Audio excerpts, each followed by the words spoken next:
Welcome to Societal Shapers, a podcast by PL Kadilla, the place to get inspired, find your purpose and courage, and get tools to become the next female leader, creating real results and meaningful changes.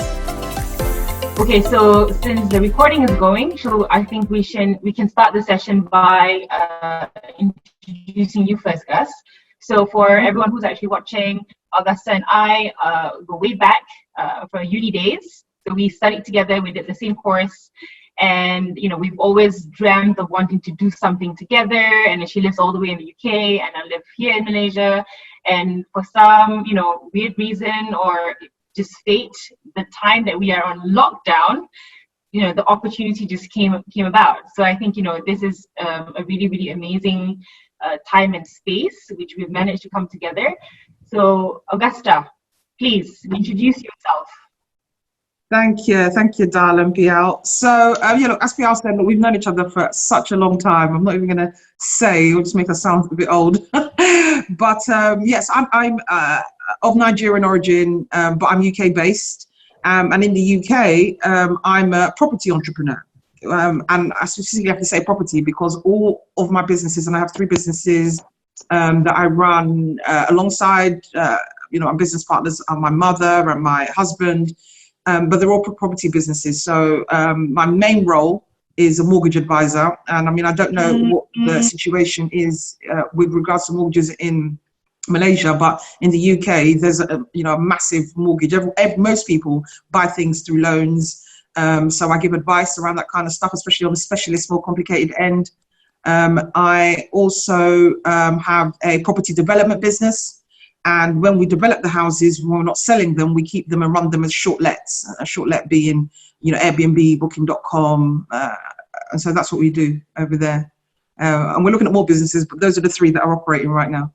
Yeah, that's good. So it's amazing, Gus, what you have achieved today. You are absolutely a serial entrepreneur. I think back then, when you visited Malaysia, you were in an entirely different industry. And back then we were both, trying our hands at entrepreneurship. We just started in the creative space.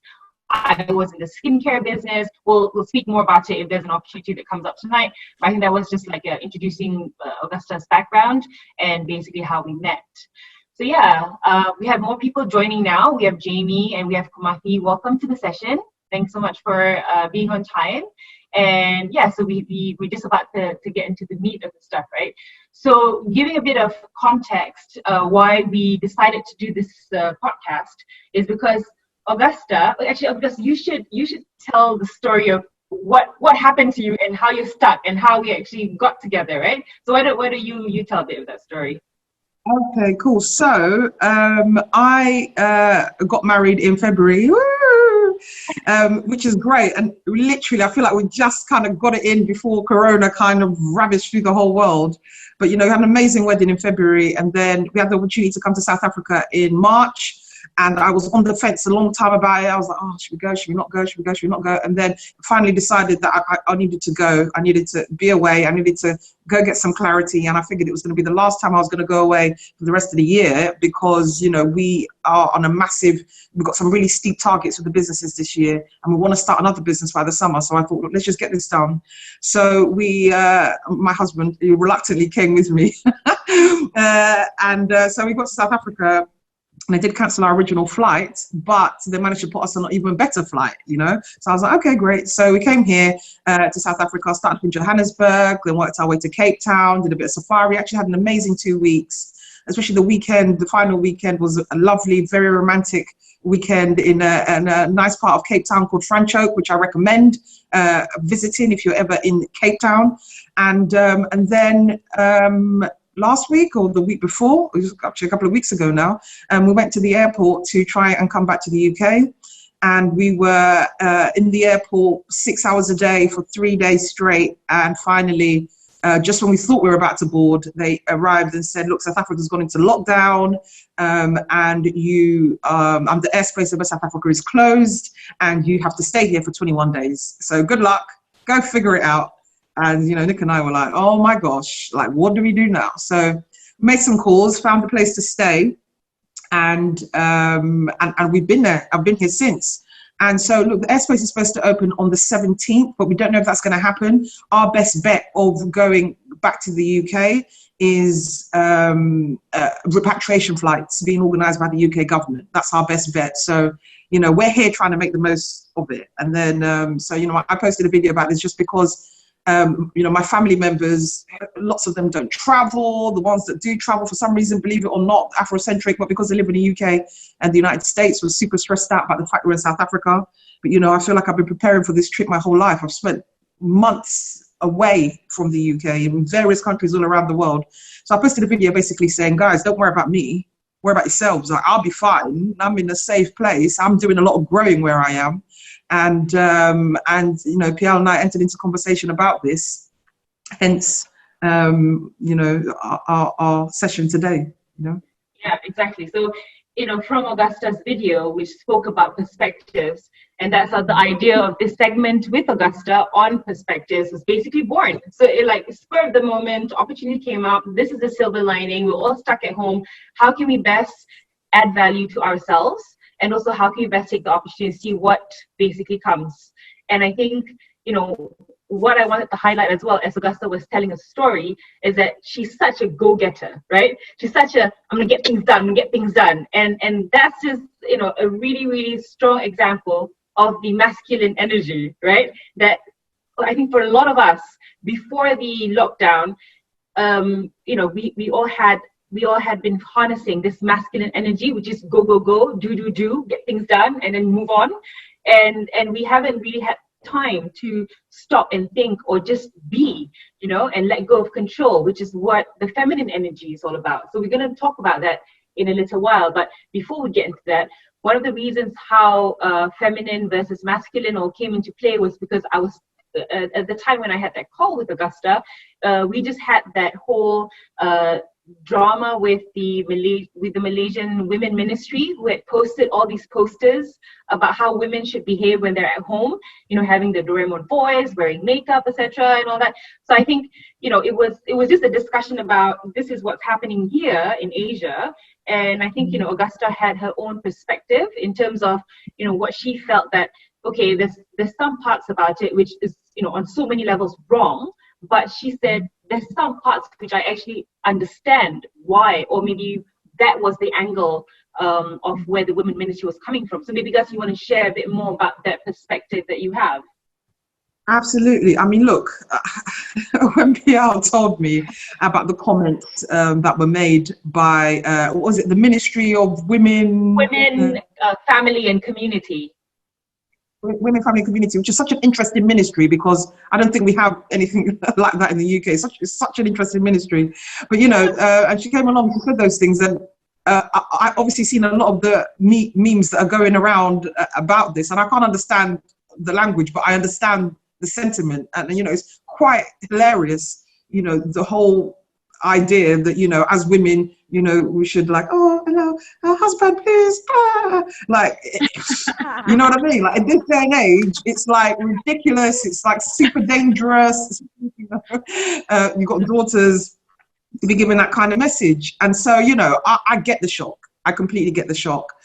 But I think that, you know, the sentiment, there is, I'm going to say controversially, I think some element of truth in this. And I guess the reason why I say this is this. Now, I recognize that, you know, when a female is asked to be submissive, especially when there is nothing on the male, there's been no instruction given from the male perspective on, guys, this is what you should do.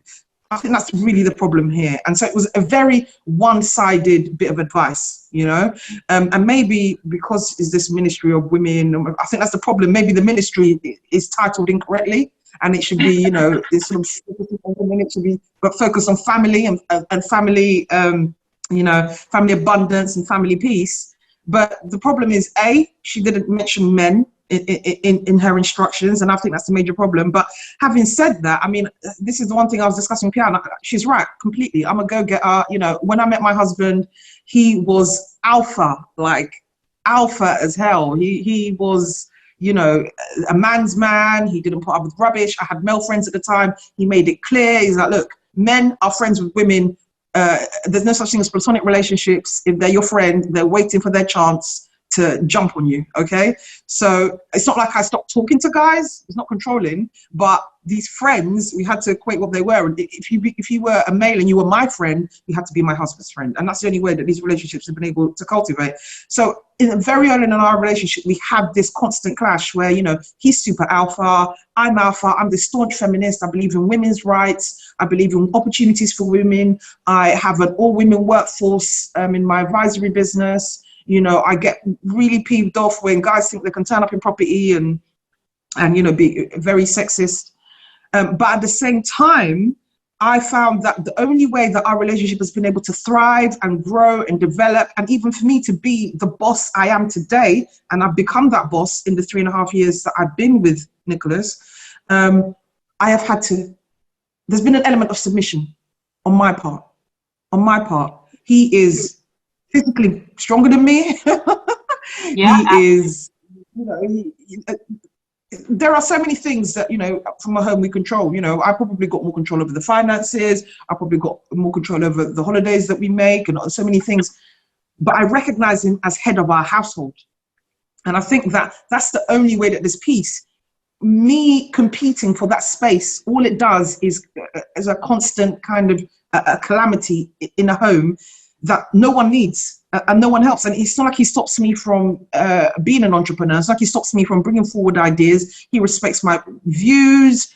In fact, when we're back in our home in Margate, he's probably the person that does the most cooking. When I'm really focused on work, he's okay with cleaning. Our service accommodation business, he's the one that will go and, you know, when we can't get cleaners in, that will clean the toilet. So I feel like he plays his part. Although he's a man, he plays his part on the team. Therefore, if he's playing his part on the team, why do I need to turn around and be like, I'm the boss? I'm not the boss.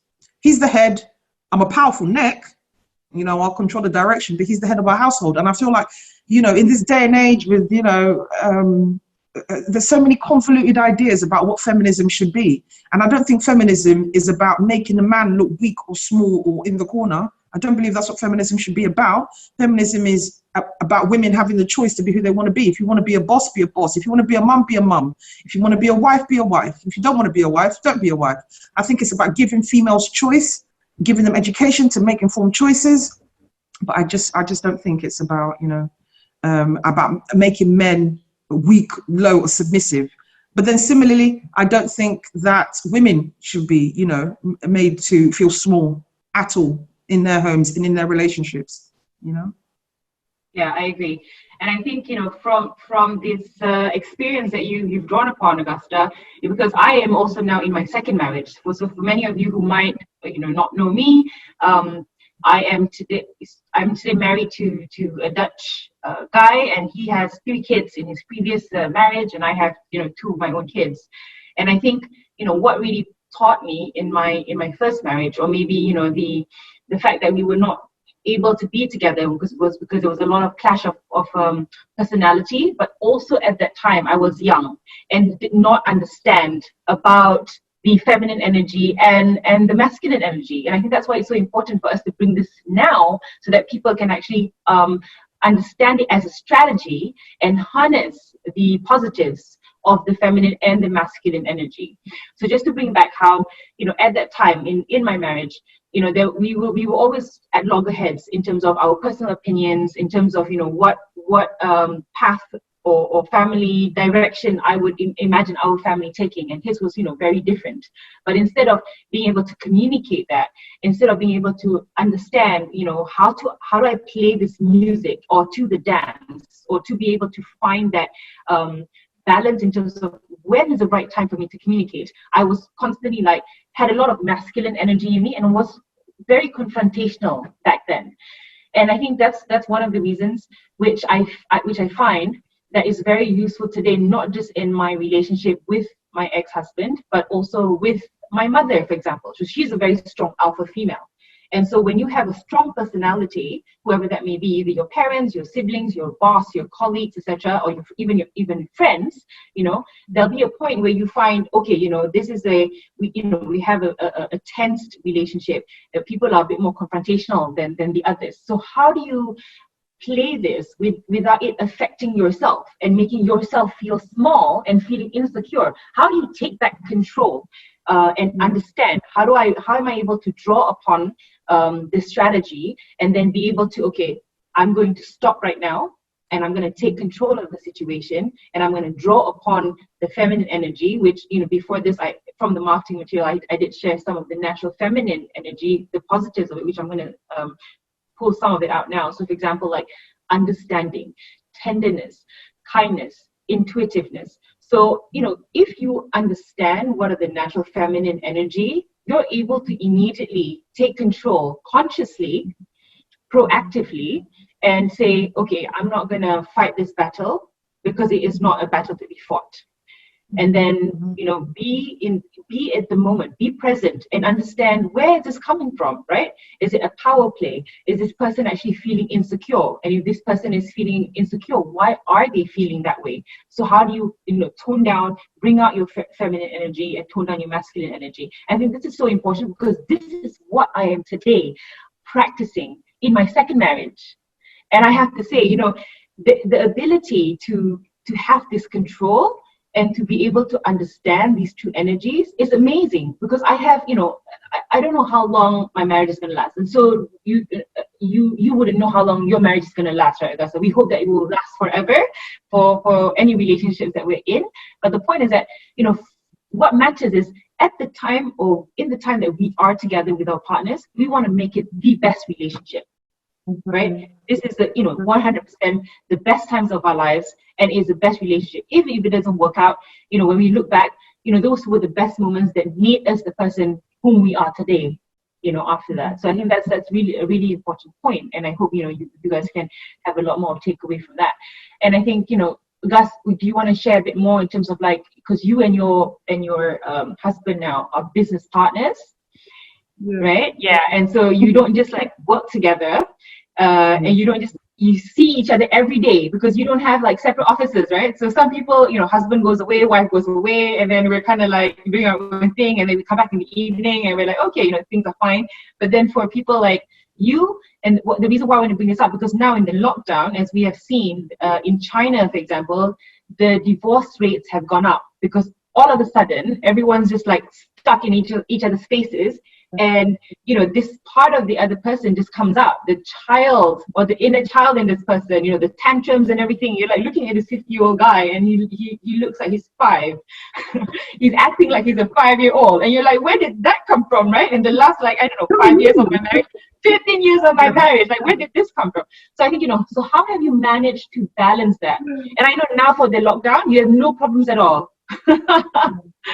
Well, it's very interesting, because, as I say, look, when we're having this discussion, you have to be so sensitive about other people's situations and predicaments. And I can only ever talk about this from my perspective, because when Nick and I decided that we were going to make this work and we were going to build this together, we decided to be entrepreneurs. He was never Mr. Employment. I've been fired from, 3 investment banks.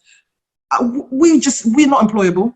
We both recognized that we weren't employable, and therefore it was very easy to be like, we're going to drive this business forward. And Nick, by his own admission, would admit that he's not the best starter, but he has missed the process. Once he knows what he's doing, and once he's clear about what he's doing, he can get going and he can push things forward. Whereas I am the starter, I am the person that will research, I will build the relationships, I will tell everybody this is what I'm going to do, and they'll be like, yeah, right, mate, that's impossible, and then I'll get it done. You know what I mean? So I'm only ever going to speak on this from my perspective, and maybe some people will resonate with me and my personality and how I am, and will take elements of what I'm saying to kind of guide in their relationships. But Pierre's absolutely right. Like, you essentially have to pick your battles.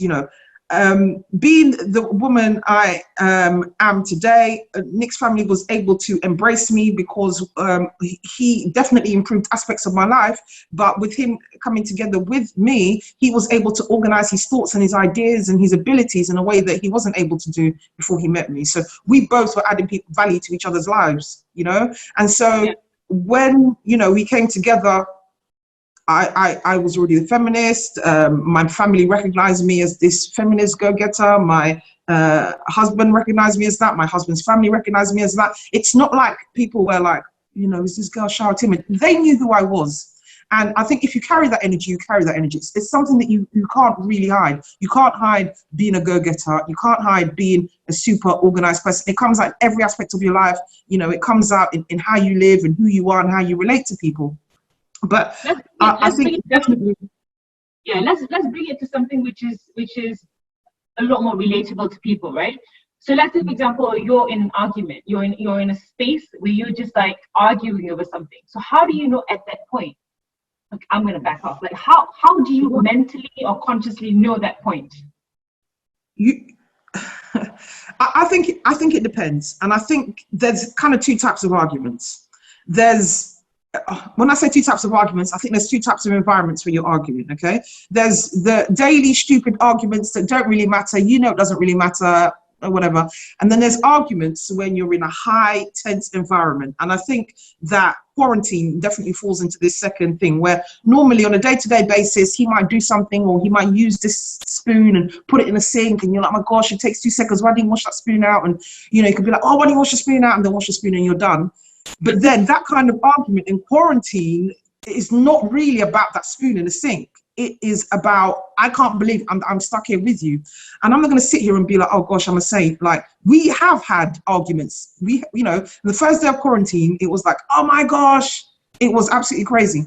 But I think the difference, you know, in terms of this whole pulling back thing right now, is like, we have had arguments and we know where the arguments go. And the argument goes to, you know, we stop speaking to each other for a number of days. You know, there's this pride that kind of sits in the middle that nobody's comfortable with. You know, the communication isn't there. There's this hostility, and nobody likes it. He doesn't enjoy it. I don't enjoy it. We know it's going to go that far. So I think when it comes to arguing, yes, 100%, there is a responsibility on the female side, but I do think there is absolute responsibility on your partner's side, you know? And I think for those of us that aren't married yet or aren't in long-term relationships, you have a responsibility, if nothing else, to be able to pick a guy who respects your relationship enough to know when actually I'm going to pick my battles. There is an element there because, you know, I'm a firecracker. He's a firecracker. I'm sure, you know, a lot of people are.